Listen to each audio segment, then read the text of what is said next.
अस्सलाम वालेकुम नाज़रीन, नांदेड़ उर्दू न्यूज़ में आपका इस्तकबाल है। चलिए नजर डालते हैं आज के नांदेड़ कोरोना अपडेट की तरफ। मुखेड़ के कोरोना कोविड केयर सेंटर में जेर इलाज 5 कोरोना पॉजिटिव मरीजों के सेहतयाब होने के साथ ही मुखेड़ तालुका फिर एक बार कोरोना वायरस की वबा से पाक हो गया है, जिस पर साकिनान मुखेड़ ने सुकून की सांस ली है और मुखेड़ कोविड केयर सेंटर के तमाम डॉक्टर्स, नर्स और दूसरे मेडिकल स्टाफ का शुक्रिया अदा किया।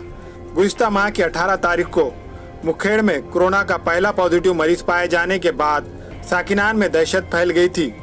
इस मरीज को इलाज के लिए कोविड केयर सेंटर में शरीक किया गया था।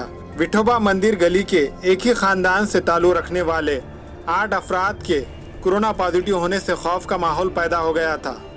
इस तरह कोरोना वायरस के पॉजिटिव मरीजों की तादाद बढ़कर 23 तक जा पहुंची थी। इसी के पेश नज़र मुखेड़ के तहसीलदार ने कोरोना की रोकथाम के लिए सख्त इक़दाम किए। आज मुखेड़ कोरोना वायरस की वबा से पाक हो चुका है। अस्सलाम वालेकुम, मैं इमरान खान। हमें उम्मीद है कि आपको हमारा चैनल अच्छा लगता होगा।